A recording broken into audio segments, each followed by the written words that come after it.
Yo, we just people from the north side. Once the Timmy's hit the shore fine. Winter ready on the full ties. Heavy traffic during 4-5. Gotta hustle on your own time. Color people every port side. We just people from the north side. Ladies and gentlemen, your host, your boy, George Mackay, back again on Straight Talk Wrestling. And man, I could not be more excited to have this individual on the show. I've been chasing them for a while, finally locked it down.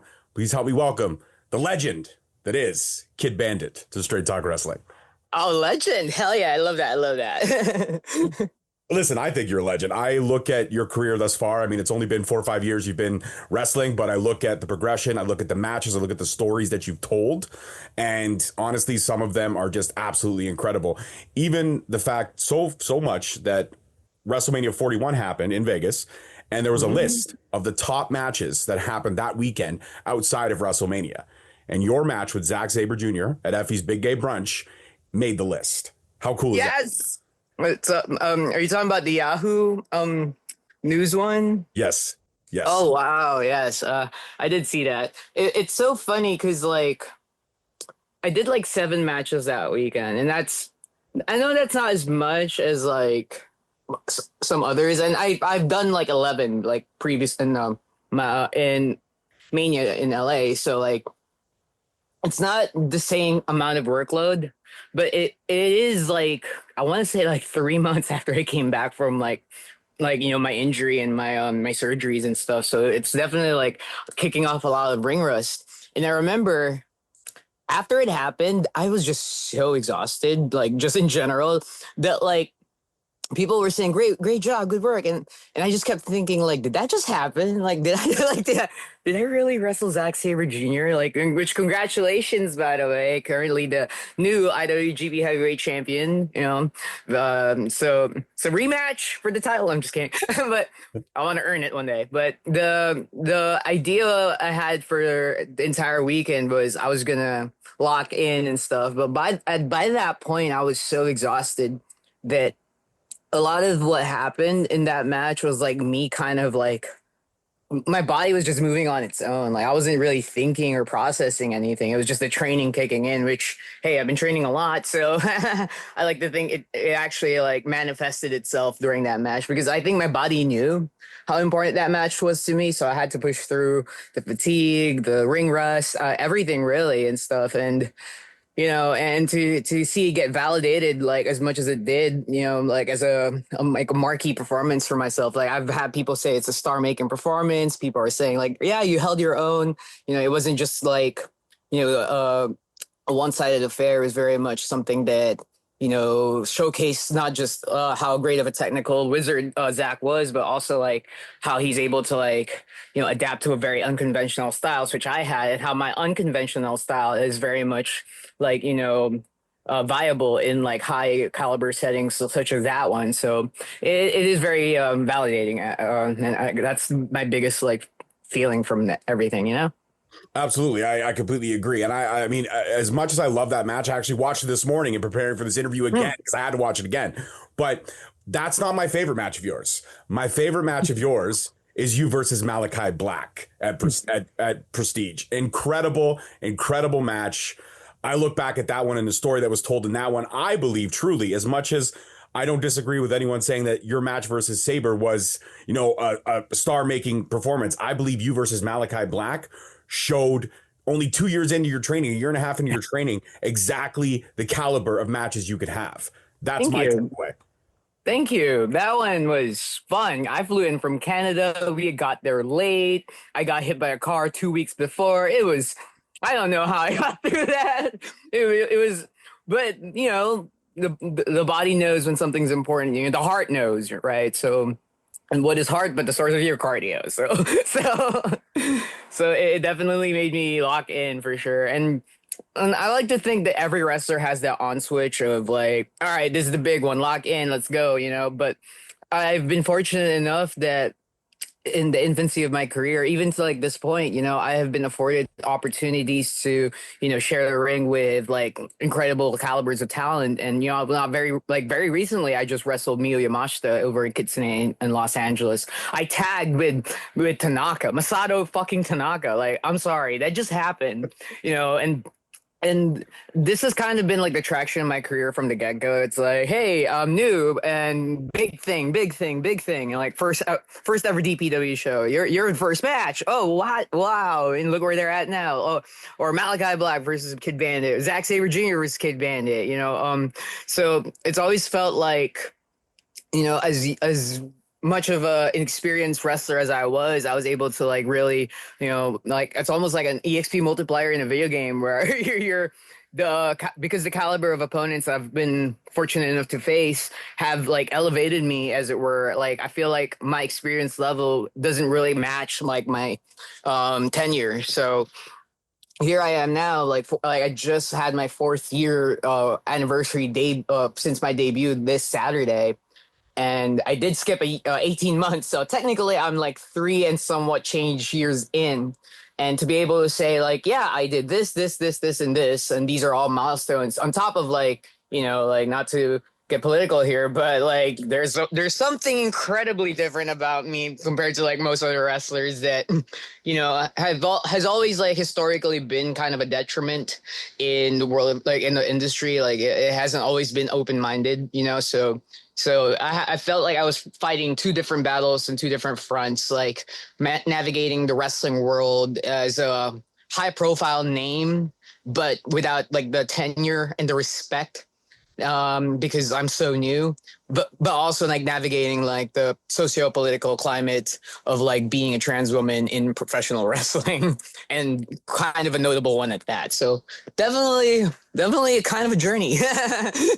100%. You know, like when you look at you mentioned it hasn't always been the inclusive space that it is now, pro wrestling. It hasn't always been so welcoming to all different types of individuals.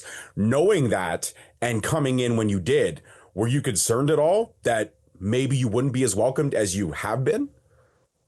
I definitely feel like my career trajectory would have been different if I didn't transition. Like I certainly lost a lot of like the mainstream appeal, like, you know, since like I came out, because I feel like as much of a novelty as it is being LGBT, it is called a minority for a reason. There's like less than 1% of us in the world, in America. I'm sorry. And then there's also like the, you know, the longstanding levels of bigotry that's always permeated in our nation, which unfortunately, you know, we're seeing that more and more like gradually increase every day. But I digress. The unfortunate thing is I feel like I would be more successful if I remained cis, but I would not be happier. And I never regret it. I guess like the only regret I would have is like I wish I came out then I debuted. That way, like there was only one version of me. Like I would have preferred that. But at the same time, like I'm not afraid to showcase my journey. I feel like it helps people. Like it gives them a little bit of perspective. Like, oh, seeing how far you've come from this to that, like, you know, it's pretty cool. And I'm like, yeah, no, you know what? I didn't have that when I first started transitioning. I didn't really have a lot of like, there wasn't like a pathway for me to follow. I had to like pretty much navigate these waters on my own. I did have like some role models, sure, but like within the context of my specific journey, like coming out like so publicly, on top of like having my stock like going up, and like, you know, and at the same time I'm still learning how to wrestle. I you know, like I'm like the actual in-ring work to me mattered, like in the sense of like I didn't want to get known as like, oh, let's book the anime trans wrestler. I wanted to be known as, hey, Kidd Bandit's a good wrestler who happens to be trans, let's book her, you know. So that's always been like my mindset. And so I had to like really make sure that at least my in-ring skill was up to par. And like, yeah, it wasn't always clean, but like I worked really hard on it. And to go back to the original question, like how did I feel about like, you know, the spaces, is there's this awful thing about wrestling where somebody could be heinous as hell. He could be racist, could be a scammer, could be all that. But if you like their in-ring work, then fans are more than happy to separate the art from the artist, more than happy to like feed into their escapism and stuff. And in the opposite spectrum of that, I have found that despite people not really liking, you know, the LGBTQ community, they like my wrestling. So it's like, okay, like, so maybe in the real world, I don't really have an opportunity to fight back against like a lot of the oppression, quote unquote, that like people like me go through. But I feel like in wrestling, at least I have a fighting chance to like prove like, hey, look, I belong here. Like, not just because of what I am. I'm not a DEI hire, as it were. I am a good wrestler who happens to be this, So, and it's kind of held true till today, like that the entire approach. Like, people still book me regardless of their opinions about my identity because they like my wrestling. So I always knew I could fall back on just the craft, but at the same time, I'm very outspoken. And listen, I love that. That's the whole point about, like, even myself. I'm upfront. I'm honest. Sometimes it's a detriment. Sometimes I put my foot in my mouth. More times than not, I put my foot in my mouth. But the one thing I can say is that would change my perspective on everything, and would change my, not so much opinionated nature, but would change my landscape or trajectory of how I approach situations now, is becoming a father. Once I had both of my daughters, that put a lot into perspective, that I don't want them to have to go through anything that I went through. I mean, I'm together now and everything like that. I'm a 41-year-old individual. I was going to age myself even more and say 42. Thank God I caught myself. But I was able to overcome quite a bit. I've always been a bigger guy, so bullying and stuff like that was a fact. But you know what? As you get older, you realize what matters the most is how you see yourself. And I say that when I became a father is when I started to see the true version of myself. So I say kudos to you for figuring out that true version at such a young age and being able to flourish in any capacity. As long as you're happy, you're happy. Am I not wrong when I say that? I mean, my back kind of hurts, but I'm very happy. Listen, I can't control the back. All I can say is, rest up, take it easy, and we'll go from there. But I do want to ask about this. Tokyo Joshi. I know you were over there. It was an amazing experience. Talk to me about it, because I love Tokyo Joshi Pro Wrestling. I think it's one of the best promotions out there. They are fantastic. Talk to me all about that experience. So I actually haven't had the opportunity to work for Tokyo Joshi Pro. I did wrestle a couple of their talent over at the GCW TJPW DDT crossover show. I was able to share a locker room with them.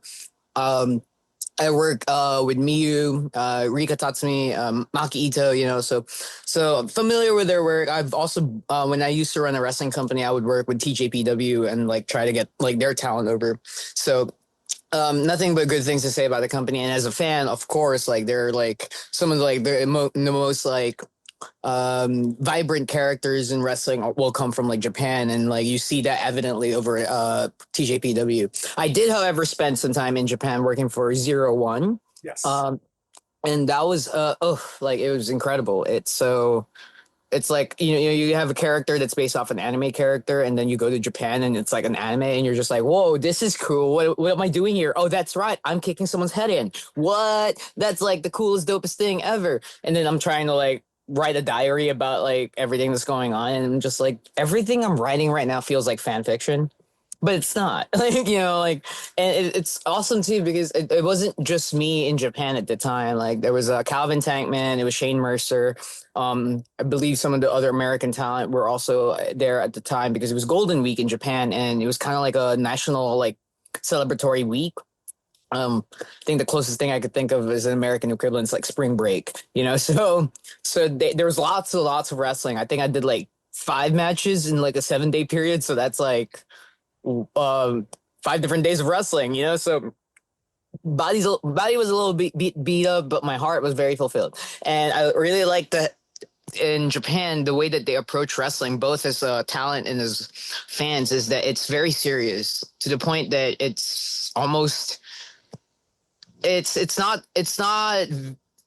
sensationalized in the way that Western wrestling is, where it's more of a spectacle. In Japan, it's more of like a showcase of talent and athleticism and martial arts, and very much fits me more, I feel like, because I feel like the trajectory of my career since my injury, I've been able to perform some of like my flashier moves because I'm taking care of myself. But at the same time, I've kind of recontextualized a lot of the old stuff that I do into something different that incorporates a lot of more of the shoot style stuff in my fighting background. And I feel like that resonated a lot better with like the Japanese audience, as opposed to like even though like I've had like good matches here in America since I've been back. I feel like the Japanese audience really truly saw exactly what I'm doing. They saw right through like the the whimsical gimmick that I have, where I'm just like, hey, I'm just here to have fun. Like they see that, but they also see like the lethality of precision that I have with my technique, and they're just like, whoa, that's cool. You train, and I'm like,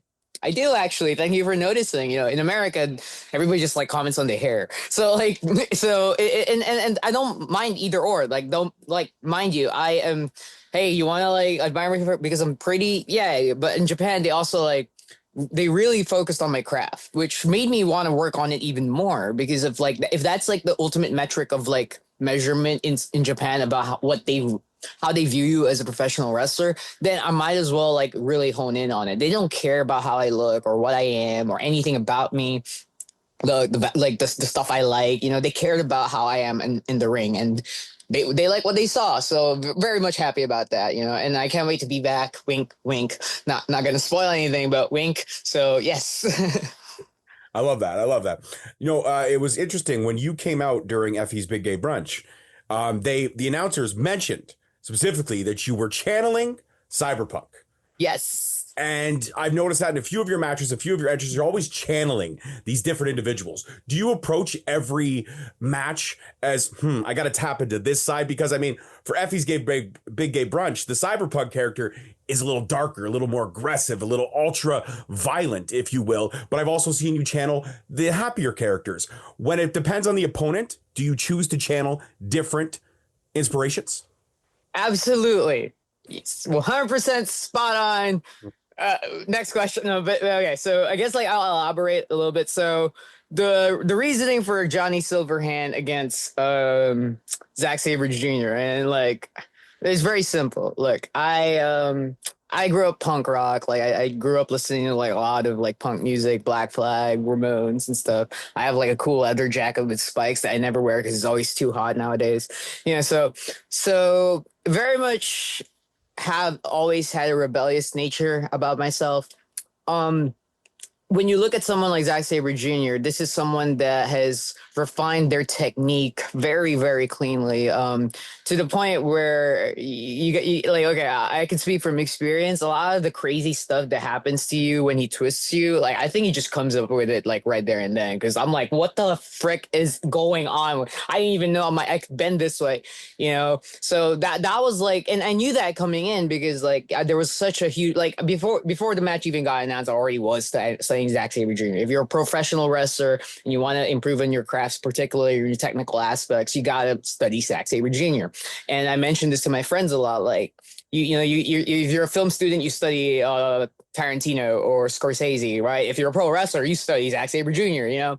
So very much familiar with what I was walking into, not necessarily like, oh, I know exactly what I'm dealing with, more so like, okay, I've seen countless matches of yours, and I'm thinking, he probably hasn't seen a lot of mine. And if he has, it's so awkward and weird and unorthodox that I really wanted to rely on catching him off guard, you know, and usually I get underestimated, you know, as far as like, you know, big people see like the goofy side, the goofy dance, like, you know, a lot of like the anime like references and the pop culture references and stuff. And they don't actually see the lethal like striker that I've turned myself into. So Zach, however, is smarter than that. He does not take like he doesn't look down on anybody. He takes you seriously from the get-go. And I knew that coming in. So I wanted to really channel the most unpredictable punk rock character I know in that match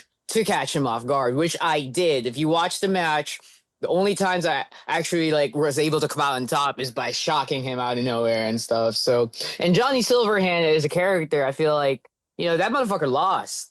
Like, that motherfucker died, then lost, and then he came back angrier than ever. And I'm like, yeah, like, you know, I thought that like, hey, look, my chances of winning this match are slim, very slim, but I'm gonna give it my all. And if I don't win this time, you bet your ass I'm coming back angrier than ever, you know. And so that was the inspiration for it. There's layers to this shit. No, listen, when you say there's layers, there's those little Easter eggs, those little nuances that really make people appreciate how much thought goes into the craft, as you've called it multiple times. Speaking of the craft, one of the best to have ever laced a pair of boots in Kenny Omega has adorned you, has literally said there's something special about you. You have that unique quality that nobody can explain, but it just makes you want to cheer for them. When somebody is decorated and as Hall of Fame bound as Kenny Omega is, how does that resonate with you? Only being 3.5, because you said 18 months you skipped, 3.5 years in, and you have one of the best who have ever done it tell you you're special.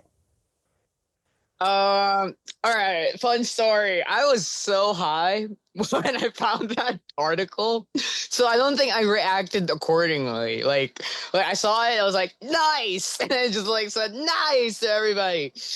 Like what really meant to me was like, holy crap, that's Kenny Omega saying like. So now I could react accordingly. Like, holy crap, that's Kenny Omega saying I'm special because like I wish I could agree because like, you know, but I guess I do agree. Like nobody could really explain it, you know, and I can't explain it. Like I don't know why people like me as much as they do, and I'm grateful. Like, you know, and it's almost come to the point where I've tried to be calculating about it. I tried to approach it in more business aspect, and it just never really resonated well. Like I'm like, you know, I think people like me because I try to be genuine in the sense of like, yeah, no, I'm flawed, I'm stupid, I'm all these like things that aren't like what I'd call attractive in like the mainstream sense, but at the same time I'm still doing my best, you know. And I feel like something that, you know, I learned doing this is that a lot of people live vicariously through us. And, you know, I call this the Spider-Man effect in the sense that when Spider-Man was conceived by Stan Lee, Marvel at the time was like against it because they're like, you want to make a nerdy boy have the powers of a spider. This isn't going to sell well, like, you know, but it had the opposite effect. Everybody loved Spider-Man. Why? Because like, you know, he was flawed. He was like, he was the underdog. He was awkward, and he, you know, and like, you know, it's Spider, like it's a spider. Like nobody really likes spiders, you know? So, but people saw that as relatable because we're not perfect. Nobody is. And I think it's easier to gravitate to, you know, like role models who you could relate to their flaws of. And I've very much been open about like my shortcomings because I have always felt like I don't deserve the spotlight that's on me. Like I always felt like, yeah, like it's really cool that I'm getting all these opportunities. I don't feel like I deserve it, especially like being surrounded like by some incredible talent like here where I'm like staying in Southern California, you know, seeing them not getting as much opportunities as I am, despite me believing they're more than deserving, even more deserving of than I am. You know, it always felt like I had like massive case of imposter syndrome. And, you know, to hear someone as decorated, like I said, Hall of Fame bound, like Kenny Omega, like just give high praise. Like one, like I remember just thinking, this is a fucking dream, you know, like this is not real. Like this is there's a full minute out there of Kenny Omega just putting me over, and I'm just like, cool. That's really cool. I don't even know what to say. Like, you know, like and so much of what he said, like, you know, I kind of understood. Like I'm like, yeah, I felt that. Like I really don't get why people like me, but they do. And it's almost like in wrestling, there's this thing that there's like a kind of like an adage. You try everything and anything, and you throw it in the wall, and whatever sticks, that's the approach, right? Well, I don't even know what I'm throwing at the wall. You know, I'm just me. Like, you know, and there's like I change my theme song all the time because I want to dance to something new. I change gimmicks on a whim because like I feel like, oh, today I want to be goth. Today I want to be an anime character. Like, you know, I'm doing whatever I want, and I'm using it as a platform for creative self-expression and trying to be as different about my approach with professional wrestling as possible because I think it helps me stand out. But also, this is who I am, like as a person, and I feel like as wrestlers, if your energy feels genuine, if you truly have like emotion attached to your performance, to what you're doing, the fans could feel it. When the fans can empathize with something like that, then you're not really just doing a match, you're making moments. You know, and that's what the business is all about. It's like invoking emotions out of the audience that like make them feel some type of way, whether it's like good or bad, depending on the situation that you need them to like, you know, gravitate towards to. So in my case, it was very much like, I feel like with how unconventional my path has been in so many fucking ways, from the rookie part to the trans part to like the anime gimmick part to like just blowing up before I'm even like, it's like a like I remember like talking about this. It's like an indie band that blows up with a hit single one day, and now they're like, you know, touring the world, and they're like, well, shit, we can't just rely on one single. Got to keep putting out bangers, and hence the Malachi match, hence the, you know, Zack Sabre Jr. match, hence the Japan trip, hence the upcoming Europe trip. Like, I can't just be known as like this girl that got put over by Kenny Omega online. I got to prove that he was right. I got to prove to the world that, like, hey, you know, but most importantly, and mind you, this is something I've learned recently. I got to prove it to myself that what he said about me is true, because like I look up to Kenny Omega. I think every wrestler does, right? So like, you know, I like those words for me are like validating, sure, but it's also like, okay, now I got to be strong enough to be able to carry that weight wherever I go, because that is such a heavy endorsement, and I want to be like worthy of it, you know? So yeah. No, listen, honestly, I love the answers. I love what you're saying. Everything you're saying is resonating, and it's so truthful. And I do have to ask, I do have to say this. Wrestling, like you said early on in this conversation, is the mindset is the mindset.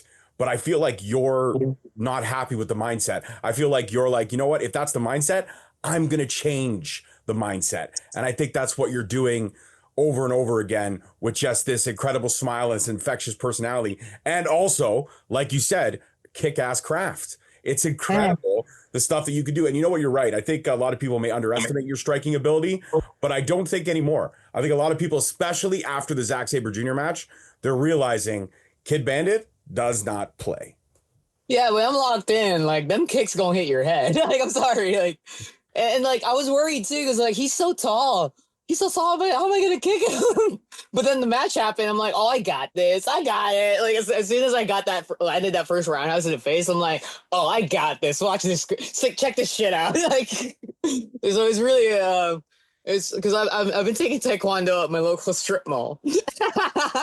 Hey. So I'm like out here kicking with the kids, but they're seeing me try really hard, and it's inspiring them to try harder. And I'm just like, I can't tell you guys why I'm trying really hard. I'm sorry. I wish I could. I don't want you guys finding out that like this is what I do in the weekends, because don't try this at home. You know, wait till you're at least like, you know, like ring shape. Then I'll let you know what's up. There you go. That's a great endorsement. You know what? With the mindset in pro wrestling changing now, I do have to ask this: do you think, or what's your opinion on possibly one day can we have a trans world champion?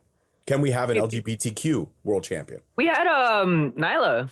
You know, I mean, like, let's talk WWE landscape. Oh, okay. So in the WWE scape, I mean, okay, it wasn't that long ago where we didn't have a black world heavyweight champion. You know, like, you know, I mean, there's Rocky Johnson, sure, but like, I guess like in the modern era, like, you know, when Kofi won it, like it felt like validating, especially given like all the stuff that's happening outside of wrestling. You know, it very much felt like the ultimate feel-good story of validating, like, not just like his journey, but I feel like I pointed out earlier, people live vicariously through us. You know, so that definitely resonated deeply with like big communities. Like, in like for me, it resonated like, hey, like this is a dude that got underappreciated his whole time out there, and we've seen it time and time again in professional wrestling where, you know, workhorses that give their entire lives into this business that never really get the big one. And then you see someone like Kofi, who many has dismissed as like, oh, that guy's just mid-card, that guy's just mid-card. That guy main evented WrestleMania against Bryan Danielson. What's up? He beat Bryan Danielson at the main event of WrestleMania. Like, you know, so like that's a story, you know, and that's what we do, right? As professional wrestlers, we tell stories that resonate like emotionally with people. So I believe that the current struggles of the trans community will definitely be like, you know, can translate very well as a feel-good moment, like in professional wrestling. I think that, you know, when the demand calls for it, where something like, well, or a story like that needs to be told, it will be told, because that's what professional wrestling is. Like, you know, like it is very much a reflection of the current world that we live in the sense that like we're seeing changes to the product now that reflect the current like climate versus like how it was 10 years ago or even 20 years ago. Very much different. The 90s, oh boy, like that shit would not fly in this current, like, you know, and you know what I mean? So it's reflective of the times that we live in, and I feel like, to answer your question, like it's very possible. Like, will it happen in my generation? Will it be me? I don't know. I can't answer that. I want it to be me, but if my role to play in the grand scheme of things is just to be like a stepping stone for someone like else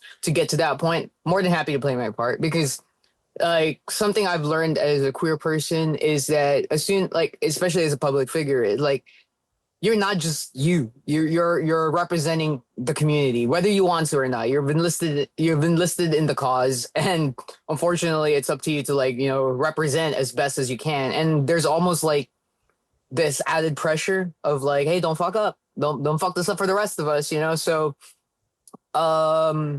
whether or not it's gonna happen in my lifetime, I don't know. Like, I want to be hopeful about it, of course. Like, hope is the strongest emotion. It overcomes fear. It overcomes hate. Hope is what is the driving force for the world, right? And I can only hope that it does happen. I can only hope that we will come into a world where it becomes so inclusive and accepting that we don't even think too much about like whether or not some trans person is going to be a world champion. We're just looking for who's it going to be, or it's like it's a question of only a matter of time. But like there will always be discourse about it. Like there's always going to be naysayers, bigotry, like involved in like certain spaces, and that will never go away. Because that's just the nature of the world. Like racism's still around. Like, what the hell? I thought we got rid of that when we abolished slavery. And the civil rights movement. Why is it still around? But it is, so in very much same scans, like homophobia, transphobia, that will always be around. Like long before I was born, way longer after I'm dead.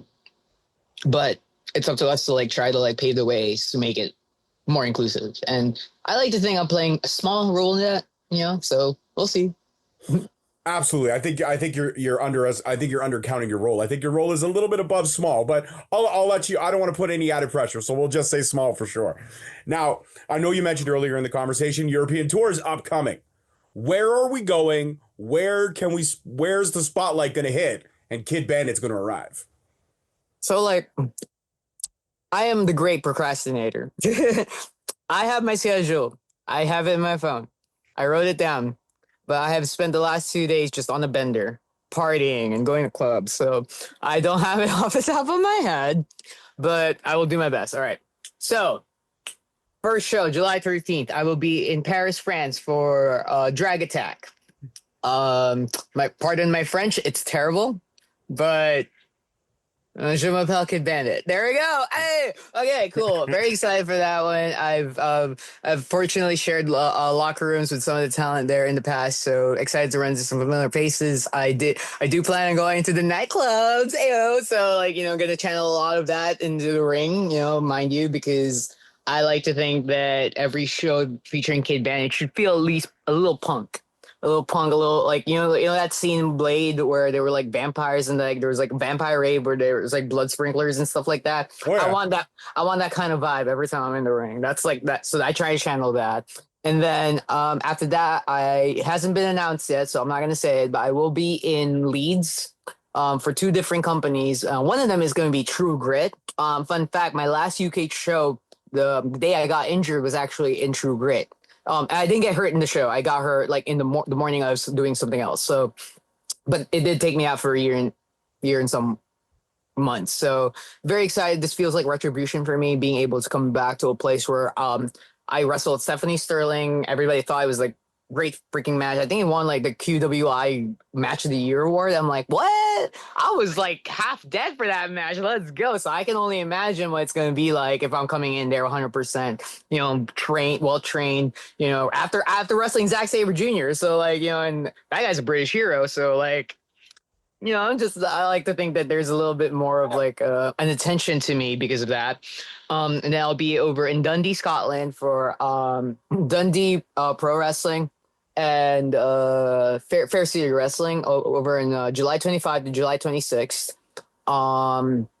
That's going to be my last dates, I believe, for that side. And then I will be going to WXW in Germany on August 16th. I do have some free weekends available, so I am trying to like lock in like I think 2 more shows But I'm not gonna cry about it because like those are 2 weekends where I just partay. So like I guess like the ultimate approach to like the European tour is just to have as much fun as possible and bring that fun that I'm having to like the audience. So I'm trying like in previous years I've always approached these like world tours as kind of like this like gotta lock in, gotta lock in, gotta lock in. Mind you, I will like in the ring, but at the same time I'm also gonna have as much fun as possible. Because fun is part of fundamentals. Ayo. I love it. I love it. Well, I before I ask my last question, I want to let you know this conversation has been absolutely phenomenal. And you are now officially a member of the Straight Talk family. As long as the podcast is running, anytime you want to come back, you are more than welcome. I would be honored to have you on the show. Now, before I ask my last question, do you want to shout out your socials anywhere? I mean, everyone already keeps up on the journey that is Kidd Bandit. We follow each other on a few platforms, so it's awesome to see your journey and your progression. But in case people don't know, where can they follow the journey that is Kidd Bandit? So I am at Kidd Bandit Pro on every social media except TikTok because I deleted TikTok because I just could not stand it anymore. It was too many. I didn't get it. I'm sorry. I'm like a zillennial. Like I'm at the border of like Gen Z and a lot of their stuff. It just does not make sense to me. I'm sorry. So I deleted it out of spite because I just couldn't deal with it. But I made a new one and it's just under Kidd Bandit. So that's the only thing that's different. Everything else is Kidd Bandit Pro. Perfect. Okay, guys, there you go. They are back on TikTok, whether they want to be there or not. They're back there. Okay, so I have to be. It's like the premier social media platform. I'm like, I hate this place. I don't get it. Whatever. Absolutely. I listen. I agree with you. I'm 41 years old. I had to go on TikTok like 3 years ago when the podcast started to take off, and I'm still shaking my head. I post my videos. I leave. That's it. I like to do things to stay active. Oh, okay, yeah, I like that. That's cool. Whatever. My TikTok has been blowing up. Okay, I'm going to tell you a secret, kid. I feel like we're on a good confident, friendship curve here. I'm a big fan of the Mormon Housewives. Big fan of the Mormon Housewives. And after the reunion today, they're all over my TikTok, and I could not be more happier. I love those ladies. They're filled with drama, and I'm not ashamed about it. I'm not embarrassed at all. I love them. No, you know what? Like my TikTok right now is filled with like, because I keep like posting like I try to make my TikTok more my wrestling stuff. Just like, hey, check out my cool wrestling moves. Like, I try to avoid the thirst traps there as much as I can because like that's for Twitter. That's to like build the algorithm. Like, okay, I will say this in video now. Look, I am a whore outside of wrestling. Okay, like I'm a good little whore. Safe, responsible one. But in wrestling, I try not to be like that because it is like the craft is so like important to me. Like, so I try to distinguish myself from that. But I also recognize that, hey, some of y'all fuckers are gooners. So I gotta give a little bit so I could receive a little bit. And so most of the time I post like something slutty. It's just literally me trying to like, okay, like I hope we all see this. And then you see the cool little wrestling move that I have posted a little bit before this. Yeah. So that's the strategy. I am sorry. I'm not genuine at all. It's all kayfabe, everyone. but on TikTok, like I try to be, as wrestling oriented as possible. And because I always like hashtag anime, like everything, like I just get like anime clips and I'm like, oh, that's a cool fight. Oh, that's a cool fight. Oh, it's like 2 hours already. I've been on TikTok. Damn it. This is why I don't use this shit. I've lost many hours on TikTok as well. Okay, my final question. And this is a question that I think everyone in your family is to be curious to know. Maybe they already know the answer, but I don't know the answer. I myself am a big fan of anime. Certain animes I hold close to my heart. What is Kidd Bandits? Like, I mean, if you could only watch one anime for the rest of your life, what is that anime?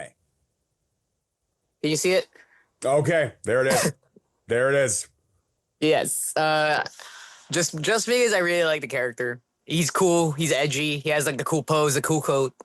Like I'm very much oh my gosh, I just realized I kind of like dress like him now. Okay. Anyway, like I'm very much a fan of the edgy early 2000s, late 90s aesthetic. I fucking love Korn, like the band, the Gorillas, like their whole like edgy aesthetic. And Trigun, I feel like embodies that, but it's also like really lighthearted. So it's like the perfect kind of embodiment of what I am as a person. I'm a goofy goofball, but in my heart, I'm Shadow the Hedgehog. So I love it. And I think that is the best way to end this conversation. Kidd Bandit, again, amazing. I'm honored to be able to have you as a guest on the show and be able to have this conversation with you. And everyone out there, don't forget to click the link below, follow all the socials. And that's it for this one. Peace, love, and wrestling. We'll see you guys next time. Thank you.